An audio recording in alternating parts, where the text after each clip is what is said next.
Hey, welcome to a FGO video. If you didn't watch my fast and expensive farm demonstration video, I suggest you do for a better understanding for this video.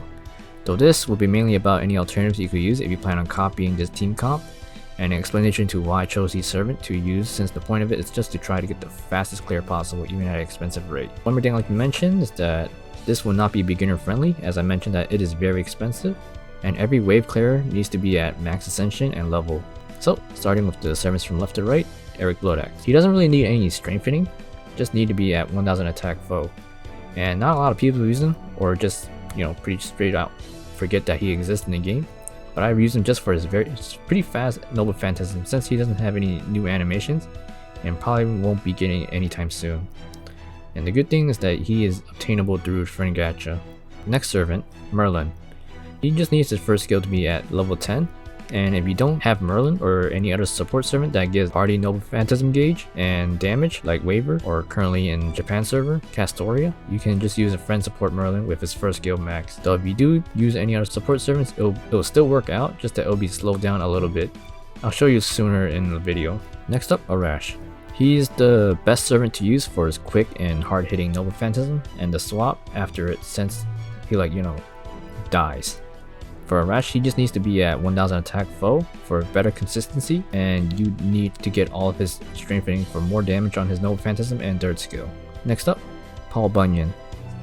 Paul Bunyan is part of the reason why this team comp is expensive, and it is because she is an event limited servant. The event has only shown up 3 times, but as of making this video, the event for her is ongoing, so get her quick before we will have to wait a long time for the event to show up again.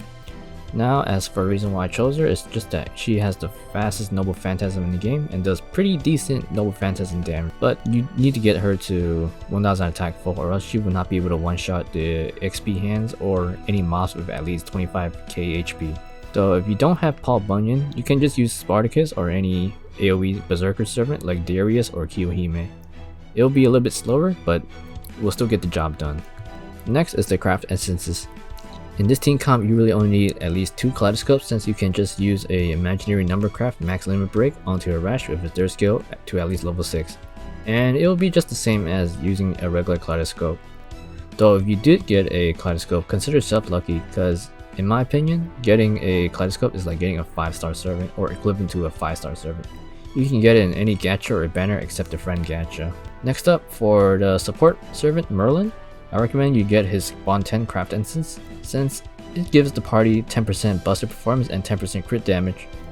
Though the crit damage part will not be very important, since we're mainly focusing on the 10% buster performance. This is just to provide a way better consistency to clear for the the wave clearing servants. Next, I would like to get into the pros and cons of this team comp. So for the pros, it's fast, like super fast. Just because the fact that the servants has really fast Noble Phantasm, like around 4 seconds if you're using like 2 times speed. And the next one is that you only need like 2 skill taps, one for Arash's third skill and the other for Merlin first skill. Next up is that the team comp is very cost friendly, so you can use any servants, 1 to 2 servants of any rarity for Bond XP farming if you do plan on using it, and just slap a Bond XP craft instance for Bond XP. And for lastly, you can use any mystic code. Now next for the cons. First up, it requires 2 to 3 kaleidoscopes. Next up, if you plan on using Merlin will need his Bond 10 craft instance. Another cons is that this team comp is only viable in Saber Rider, Archer Caster EXP hand farm, and QP door farm. Next up is that Paul Bunyan is an event limited servant. Next is that the wave clearers needs to be at least 1000 attack foe and strengthened. And lastly, you need a support servant that gives the party at least 20% Noble Phantasm gauge. So right now you're watching a gameplay with Merlin without his Bond 10 craft instance, and you'll see like how much it changes for this battle. So starting out with Arash's third skill, we do the same procedure as we did in the last previous video, the demonstration video. So yep. You can see Arash should be able to one-shot everything. Because right now everyone's right now a saber, but without Merlin's Bond craft instance, if you're going up against a rider, he probably would not be able to like one-shot it. Now next up will be his Merlin's first skill, and then we'll go with Paul Bunyan's Noble Phantasm. Yep, I'm gonna watch this one trigger, and then as you can see, Paul Bunyan was not able to like one shot, but was still able to clean it up just to the remaining battle starts, or remaining like other command cards. Yeah. And we just clean this up with Eric. And Eric should be able to like just one shot all easily. For last stage. But then that's it for Merlin without his Bond 10 craft essence. Alright, next up is the gameplay with Waver instead of Merlin. So, starting out, we'll go with the same procedure. Rash's third skill. Pop this one trigger. And that should be able to kill everyone. Alright, 4 HP. No problem, we just clear that up.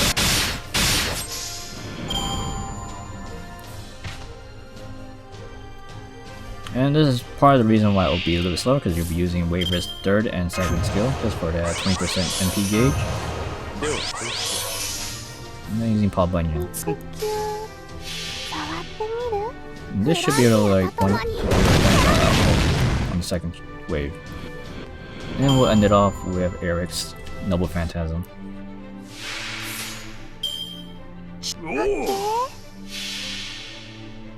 Alright, one more thing I'd like to mention is that even with Waver's Bond craft essence, you'll still be able to do just fine, with or without.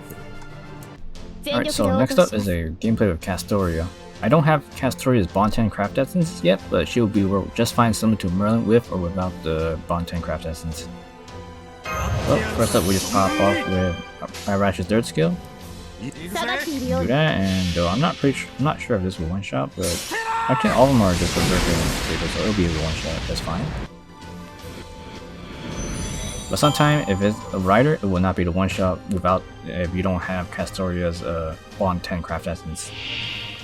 Next up, we'll go with Castoria's first skill, and we should give the entire party 30% gauge and attack up. And then we'll go with the wave player, Paul Bunyan. Not sure if this will clear or not. Yeah, it did not clear, but then yeah, Eric should be able to finish it off.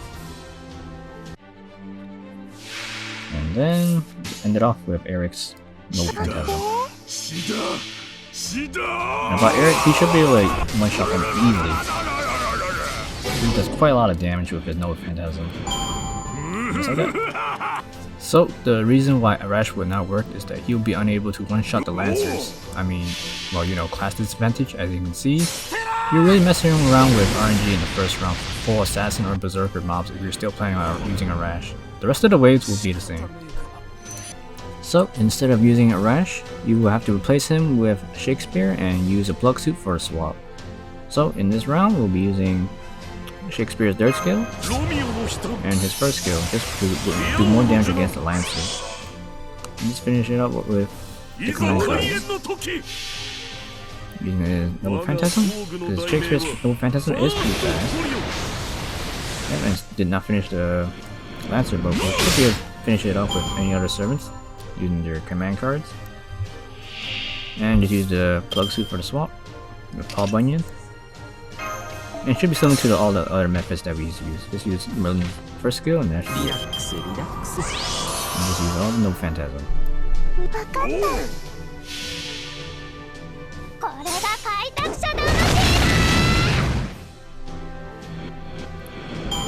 This will work even if you don't use Merlin, just like Waver or Castoria. And just do along with just their 20% MP gauge. Well, that's about it for the explanation video to my fast and expensive XP farm, and if I said anything wrong in the video or want to add more to the tips, you can comment down below and I'll be sure to pin it. Yeah, thanks.